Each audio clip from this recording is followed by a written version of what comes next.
This is Gary Atensi with CNTV, and today we're in Denver, Colorado. We are at the headquarters of the Daniels Fund. This organization has been committed to fulfilling the intent and direction of their founder, Bill Daniels, in helping communities today, tomorrow, and forever. I am here with the president and CEO. Linda, thanks so much for joining us here. Why don't we begin, first of all, a little bit about yourself, basically how you got involved in this business of giving. I understand many of the folks on the board of directors have actually been able to work with Bill in the past. Were you one of those folks?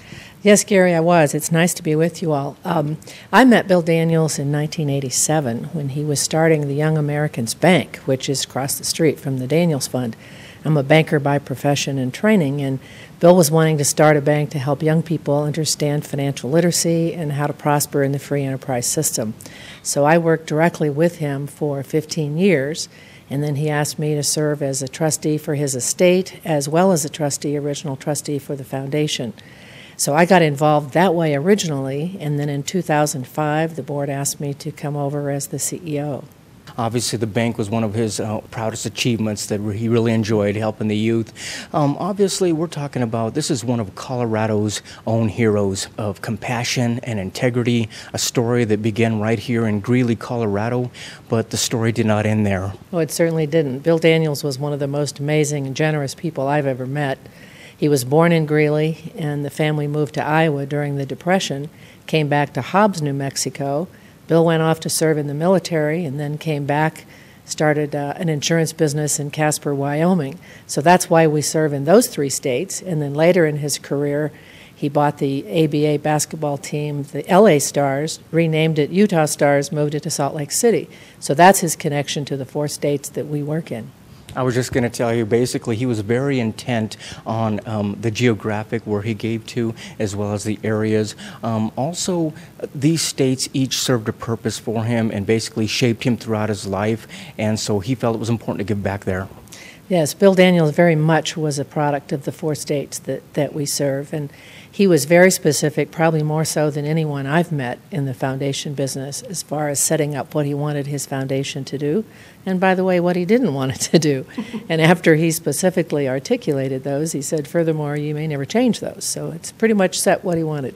So not only the states, but also the funding areas for the nonprofits. What are some of those areas that were most important to him?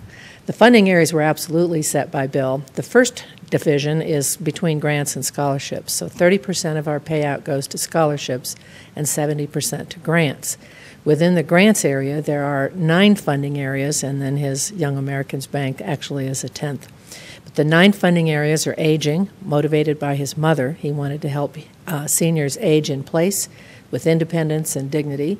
Amateur sports he loved sports, so he wanted kids to be exposed to sports and learn the discipline, teamwork, all the things that come out of a good sports experience. Alcoholism and substance abuse. Bill Daniels was an alcoholic. He was treated at the Betty Ford Center, and he understood the disease very well. And so a good portion of what we fund there is actual help for treatment. Disabilities. He had a sister who was developmentally delayed, so he understood what that impact is on both his sister's life as well as mom's life, who took care of his sister. So we work in disabilities. Early childhood. Bill Daniels always said he was fortunate to have a good home life and good parents, and realized that not all kids were. So our focus in that area is ready for school. K-12 is about education reform. Bill would not be happy if he were here today and saw the United States as anything but #1 in the world. So we work on charter schools, we work on anything that gives parents choice in their children's education. Homeless and disadvantaged is another area, and Bill always said, there but for the grace of God go I. So he had great compassion for people who were down on their luck. So we work with people in emergency situations, and a lot of focus on helping people achieve self-sufficiency. Ethics was extremely important to Bill. In his lifetime, he was a big contributor to the University of Denver for the ethics program. So we have an ethics initiative where we work with 8 universities and the business schools. And then finally, youth development, which is a very broad area, and youth development is about character and financial literacy, entrepreneurship, academic, supplemental academic programs, that kind of thing. Wow, amazing. Quite a few areas that he is able to touch through this foundation. Regardless of a scholarship or a grant, it seems to me that each one of these have to somewhat mirror who he kind of was, of holding a high standard, high quality, integrity, and that of compassion. I think that's absolutely right. Our board right now, all but one of our directors knew Bill very well and knew him very personally, and you couldn't find a group of folks more committed to not only doing what he said, but doing it in his style with the emphasis that he would put on it. And one of the things we talk about a lot is how do you assure that that continues in the future as people don't know Bill Daniels and they're running the foundation or on the board. He also believed in helping individuals as well with a hand up, not only to improve their own lives, but basically to improve others later on, just as he was able to do. Absolutely. Bill used to call me at Young Americans Bank, and he kept a large deposit there, and he would read about a family whose house had burnt down or had problems with a funeral service or something like that, and he would say, take money out of the account and go give them a check, and they never knew where it came from. So he did a great deal of that as an individual. And we work through some agencies. We can't do grants to individuals, but we work through some agencies to keep that style of giving alive as well. That is wonderful. One of the things that, scholarship-wise, I was reading some of the stats there. Quite honestly, hundreds and thousands of scholarships in the past. How many scholarships in the past have been provided? We have two different scholarship programs. We have the traditional one, which is our high school seniors going on to college. We have named 3,000. We have over 1,000 alumni in the program now. In fact, we just launched over the weekend the next class with 250 18-year-olds, so it was pretty exciting. But these young people can use the scholarship for any degree in any university that they want. We're pretty focused on four-year completion. With 1,000 kids in college at any given time, that's an important number, so we keep pretty focused on that. But in addition to the scholarship, we work closely with these young people once they're selected. A number of our students are first generation in their family or have no real experience with college, and it's pretty overwhelming when you don't have that experience. So our staff work with them, they work with them all the way through. The facility here is quite overwhelming. I mean, honestly, it's basically a headquarters to make sure that this work goes on, but also serves as a tribute to this man who was larger than life. Is that what was intended? Absolutely. When we built the Daniels Fund, we kind of wanted a quasi-museum effect, and so we have memorabilia from Bill all over, and in fact, we move it around and rotate it around, and our staff loves reading about it and seeing it and understanding who he was. We also work with some partners that were important to Bill in his lifetime: University of Denver, Young Americans Bank, Betty Ford, New Mexico Military Institute. They also have memorabilia displays there.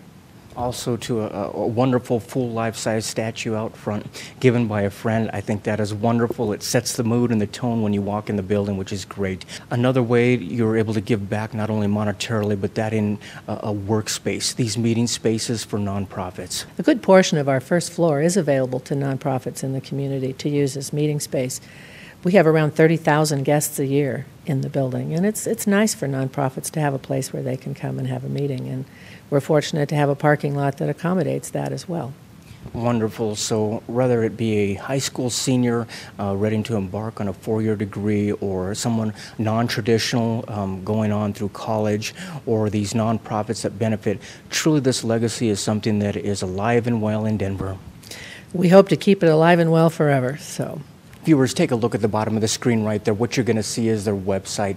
On the website, first of all, you're going to see all of the different scholarships they're able to provide, as well as nonprofits, and the 9 areas, or the 10th one as well, that we discussed. And you can check it out there, and you can also see how to apply for those as well. Is there a better time of the year to apply, and what would you tell folks who are thinking about going through that process? Scholarship application will open in the fall, so watch the website. It's open for a couple of months, and then we start the process of selection. So these scholarships, basically, you're providing is a 4-year going after a bachelor's degree, is that correct? Yes. Mm-hmm. And what about the folks that are going on, let's say, the non-traditional of any age? We have a separate scholarship program called the Boundless Opportunity Scholarship, and we've actually worked with about 3,000 students in that program as well. The Boundless Opportunity operates in a very different way. We make grants to the universities in our 4 states. They, in turn, re-grant the scholarship money to adult learners, returning military, GED recipients, foster care youth, emergency responders, different categories of non-traditional. And in that program, it may be a degree pursuit or it may be a touch-up class. It may be someone who has a degree, has been out of the workforce, and needs technology training. So it can be whatever their goal is. From a personal level, basically you met him as a banker way back in the day, and now it has pretty much changed your life, going in a different direction. And like Bill used to say, you never know who you're sitting next to or who you're speaking with. That's something you can definitely attest to. Definitely can attest to the fact that someone can change the course of your life. I spoke to our scholars on Sunday as they were wrapping up, and I said, you never know. Because when I first met Bill Daniels and he was talking about a bank for kids, I thought the guy was crazy. And it's changed my life in a very good way. So you never know. That's right. Basically, as the man who is known as the father of cable TV, I felt it would be an honor to basically provide that medium and tell his story. And so I appreciate you sitting down with me. Thank you, Gary. This is Gary Atensi with CNTV. And if you don't know, now you know.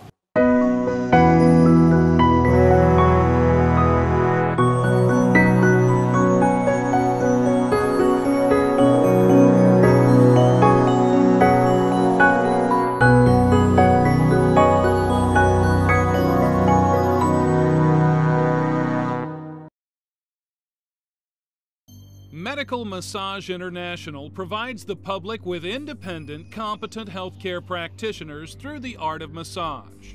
We train therapists to last and sustain a career beyond our school by entering them into the medical world of massage. Establishing core values within our students to bring out the best in themselves is our goal. You too can join this diverse group of therapists to thrive in the medical massage world. Fisher Van Lines is a family-owned and operated Denver mover with the experience and resources to manage your residential or commercial relocation. From planning and packing, transport and unpacking, we offer an array of professional moving and storage solutions to meet your needs. When you choose Fisher Van Lines as your Denver movers, you get a trained professional staff to ensure your move is well executed, on time, and on budget.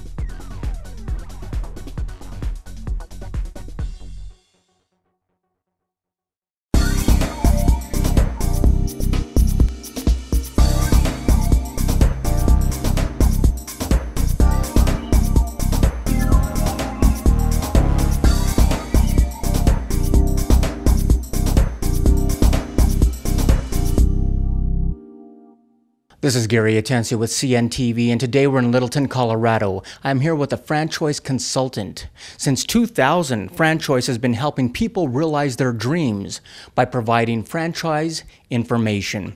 David, thanks for joining us here today. First of all, why don't we begin with your journey yourself? You began pretty much at a young age understanding what a business ownership was all about. You went on to basically become an employee. You've done business management, large companies, small companies, and then basically came back to the point where you had to sell a business that you were involved with initially. Is this what got you involved in this particular company with Franchise? Yes, I grew up in an entrepreneurial family in the Midwest, grew up in Indiana, went through corporate America, went to college at Indiana University. My dad was in a situation, sold the family business, and he was like a lot of candidates that I talked to. He was in his mid-50s. He felt like he was too old to go get a job and too young to retire. And so he went out looking for to buy a business for himself. Ultimately landed in a business in Detroit, called me, said, I need your help. Running this business in Detroit, I need somebody I can trust.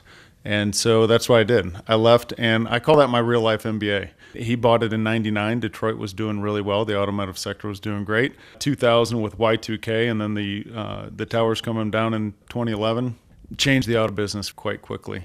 And so I learned a lot, and I really decided I wanted to raise my kids in the mountains of Colorado. So in 2004, I came back here and worked for a non-bank lender. We primarily set up financial programs for franchisors so that we could lend money to franchisees in a non-SBA vehicle. That's where I learned a lot about franchising. In 2008, 2009, the financial industry went sideways. So I needed to decide, am I going to move over into corporate banking and work for somebody like Wells Fargo, or am I going to follow my dreams of business ownership? I realized that the best use of my time and energy is to focus on what I'm good at, which is business analytics and franchising. And so that's when I found FranChoice and partnered with FranChoice. Business ownership, still the American dream out there, be it a tough economy or a good economy. Still folks want to be their own boss. Why do you think that is? I think a lot of people think about buying a business or being a business owner at different stages in their career. Very few people actually buy a business, and a lot of people I hear over and over again, I've been thinking about buying a business for the last 5 years. My wife and I have talked about buying a franchise.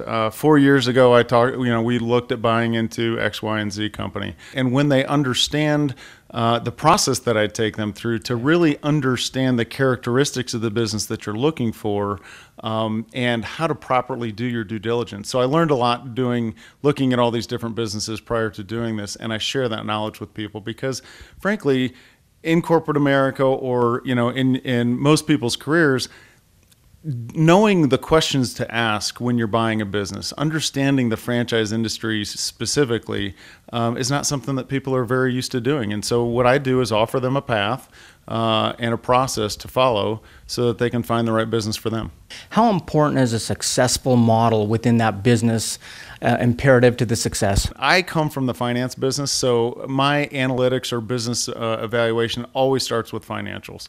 And I try not to get too much into that with the candidate because I want them to explore and develop their own realization for what the opportunity truly can be.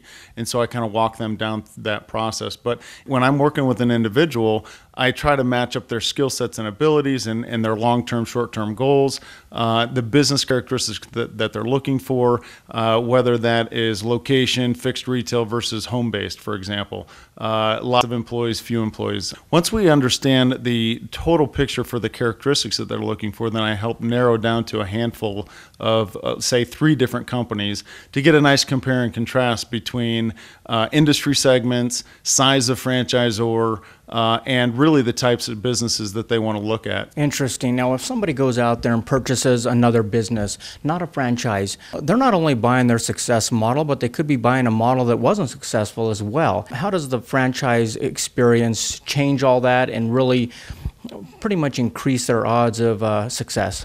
Franchising is not a guarantee. Right. It's not an insurance policy against success or towards success.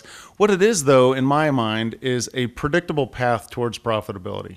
So that's not to say that you're going to be profitable. That's not to say that you're going to make a ton of money. What it is saying, though, is if there's 150 other franchisees or 1,000 other franchisees, right, and you do what they're doing and you follow the system of doing business, which is what you're buying when you buy a franchise, is you've got a predictable path towards having predictable results like these other people. And part of our process is not only to introduce my candidates to the sales team and let the salespeople describe to them and explain to them how great this franchise is, but it's also to make sure that they talk to franchise owners. And I help them coach them through a process of what I call validation, where you verify what the franchisor is telling you, the information that you're gathering from the franchise disclosure document, and then you partner both of those chunks of information with the conversations that you're going to have with actual business owners.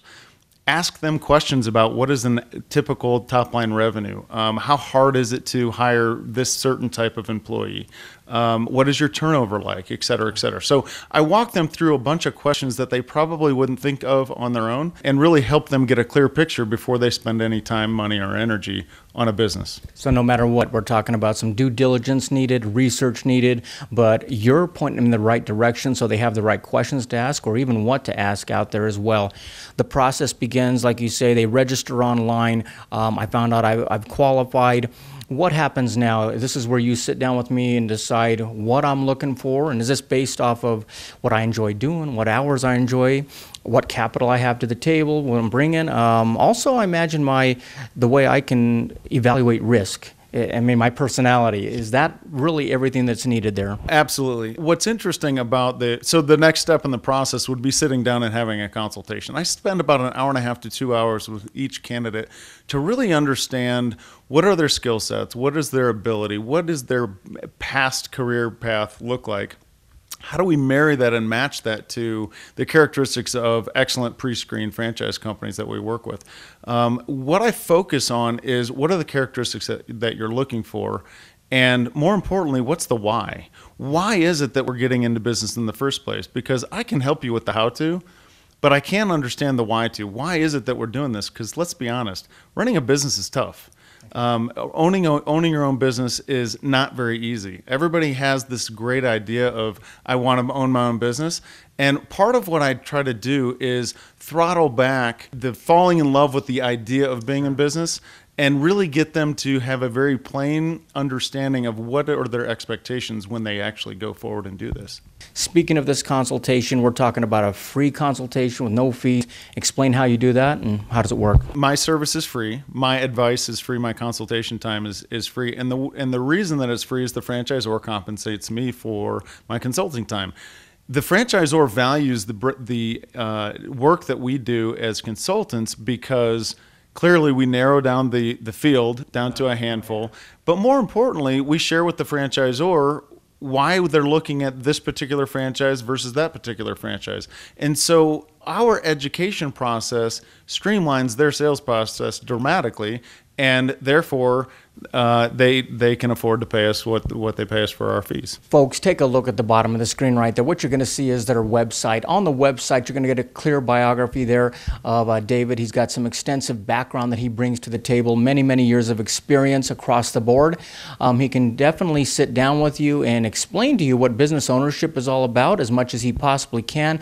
Based on your questions, answers that you both come to together, he's going to basically make it an easier process to narrow down the selection out there of what's available. And basically it's nice having somebody in your corner when basically this is your first time maybe that you've even experienced business ownership or are willing to go into it.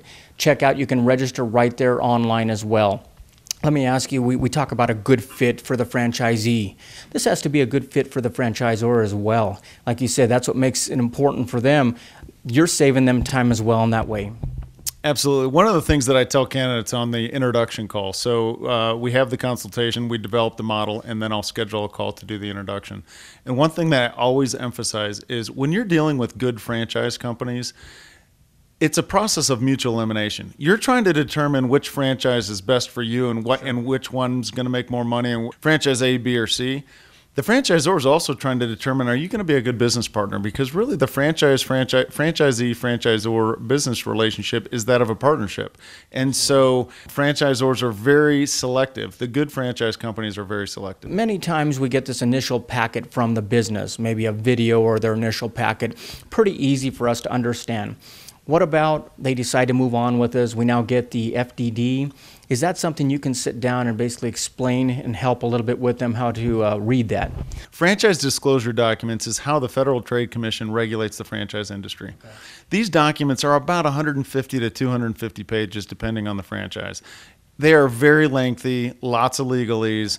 And frankly, they're very simple to navigate and read through. So if you just open them up and try to read through them, you can fall asleep, frankly. And it's kind of overwhelming because if you're looking at 3 different companies and they all give you FTDs in the same week or so, it feels like too much information. So what I do is get the FTD is basically broken down into 23 items. And I get the candidate to go through a very systematic process of compare and contrast between one franchise FDD and another franchise FDD. And I really get them to focus on the 3 or 4 or 5 things that are very important for them to pull out. And then I make sure that they truly understand all the details that are in that FDD and do it in a manageable way. Last time, folks, take a look at the bottom of the screen right there. You're going to see the website there. Once again, a phone number is all you need to do. Give him a call there. He'd be glad to sit down with you. It's an initial consultation, plus it gets into a deeper consultation where we start directing you basically into your dreams. This is FranChoice. And this is a company that since 2000 has been helping people realize their dreams. This is Gary Atencio with CNTV, And if you don't know, now you know.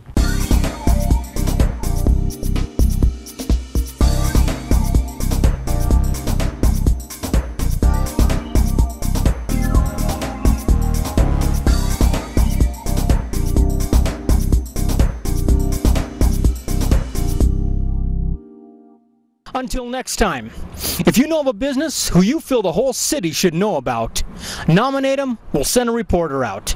This is Gary Atencio from CNTV, and if you don't know, now you know.